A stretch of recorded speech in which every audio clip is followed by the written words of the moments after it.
There are moments in your life when you feel a pull you can't name. A quiet gravity tugging at you from somewhere deeper than thought. You call it chemistry. You call it connection. You call it fate. But something inside you whispers that it's older than all of that. Softer. Quieter.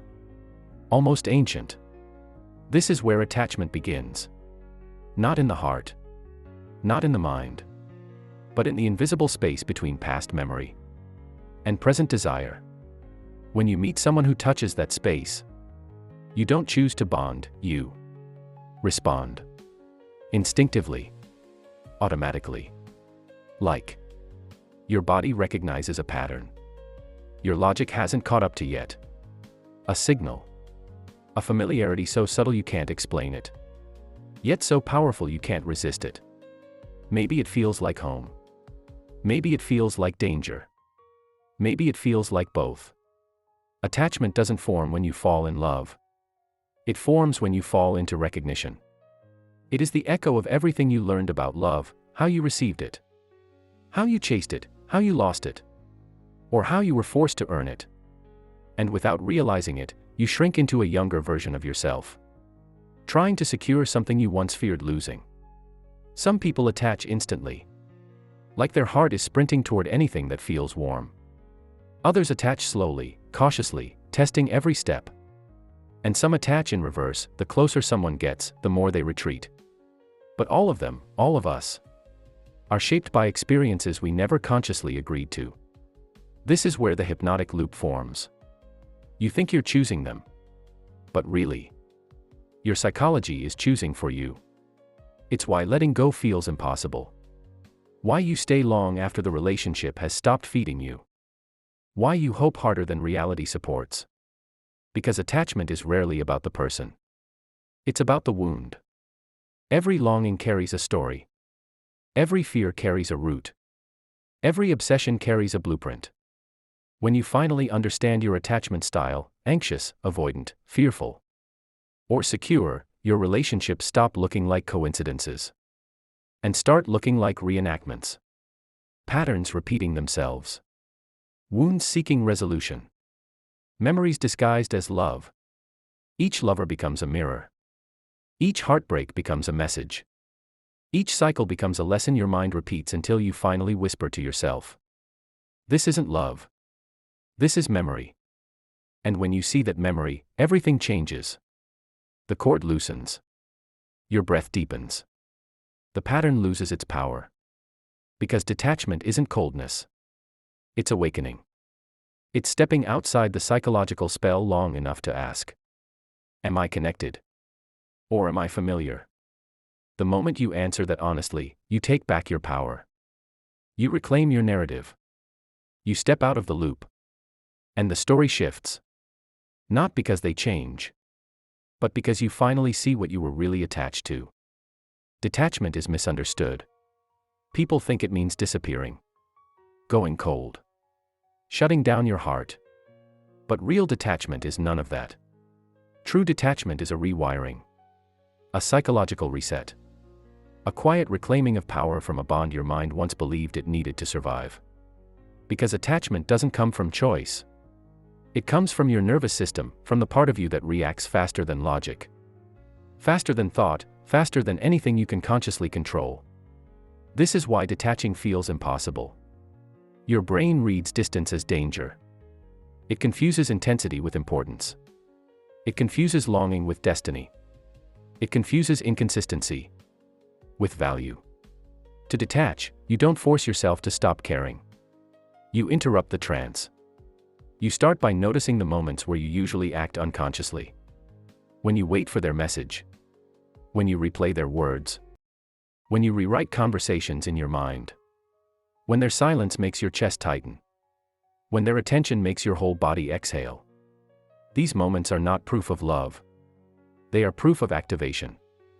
Once you learn to see the activation without collapsing into it, the spell breaks, just slightly. But that small opening is all you need. Detachment begins with 3 psychological steps. 1. Witness the urge instead of obeying it.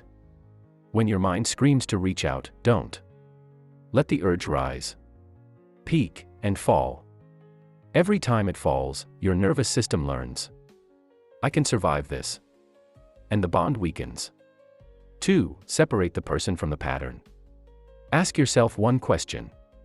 Do I want them? Or do I want the pain to stop? Most people don't miss the person. They miss the relief their presence brings. 3. Anchor safety inside yourself, not inside the connection. Your body is craving stability. So give it a new source. Stillness. Breath. Ritual. Self-attention. Consistency that doesn't vanish or fluctuate. This is where the transformation begins, quietly. You stop responding to emotional triggers with panic. You stop chasing certainty from someone uncertain. You stop tying your worth to their attention. And something subtle changes. The craving that once controlled you softens. The intensity you felt toward them fades. The thoughts that once looped endlessly slow down. Silence no longer feels dangerous. Distance no longer feels like punishment. This is detachment. Not avoidance. Not coldness. Not pretending you don't care. Detachment is the moment your nervous system stops treating them as home. And starts treating you as home. And when that shift happens, everything else that once felt impossible becomes easy. Walking away. Speaking your truth. Saying no. Letting the bond dissolve instead of fighting to keep it alive. Detachment isn't the loss of love. It's the return of your mind, your breath, your stability, yourself. It's the moment you stop trying to heal through someone else. And finally begin healing through yourself. There comes a moment. After the storm of attachment and the quiet unraveling of detachment. Where you stand in a strange, unfamiliar space. A space where nothing is pulling you. Nothing is chasing you. Nothing is gripping your nervous system like a fist around your breath. It feels empty at first. Almost too quiet. Almost uncomfortable. Because for so long, intensity felt like aliveness. And calm felt like loss. But this emptiness is not a void. It's a doorway. This is the beginning of becoming secure. Security doesn't come from never getting attached. It comes from knowing that if you do, you won't lose yourself in the process. It begins by learning to meet yourself in the moments where you once abandoned yourself. When you feel anxious, you stay. When you feel lonely, you listen. When you feel unworthy, you question the voice, instead of obeying it. Because the truth is simple, but heavy. You were never hard to love. You were just taught to chase people who didn't know how to hold you. Becoming secure is not about becoming perfect. It's about becoming present. It's about replacing old instinct with new understanding. Replacing old patterns with new choices. Replacing the emotional hunger of your past with the emotional nourishment you can finally give yourself. You start by building tiny forms of self-trust. Showing up when you say you will. Listening to your needs before they scream. Giving your emotions a home instead of hiding them. Speaking boundaries without apologizing. Letting yourself receive care without feeling guilty. Each small act becomes a thread in a new internal structure. One that doesn't collapse the moment someone leaves or disappoints you. And something powerful happens when you build this inner safety. You stop longing for chaotic love. You stop romanticizing emotional inconsistency. You stop confusing anxiety with passion. You stop bending yourself for connection. You no longer chase people who disappear.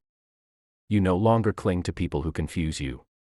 You no longer attach to people who treat your heart like a temporary shelter. Because you've learned something essential. What stays with you peacefully is stronger than what pulls you painfully. And when your mind finally understands this deeply, not just intellectually, your relationships shift in ways that feel almost unreal.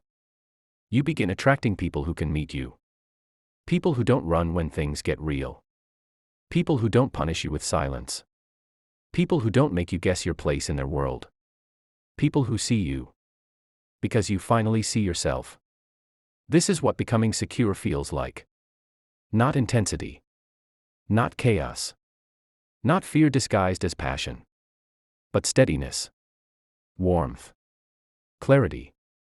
Peace that doesn't disappear when someone does. And when you reach this point, not instantly, but slowly, quietly, steadily, you realize something profound. You never needed someone to complete your story. You only needed someone to remind you that you are the author of it. Detachment gave you your breath back. Healing gave you your strength back. Security gives you your life back. And now, you are no longer held by attachment. You are held by yourself.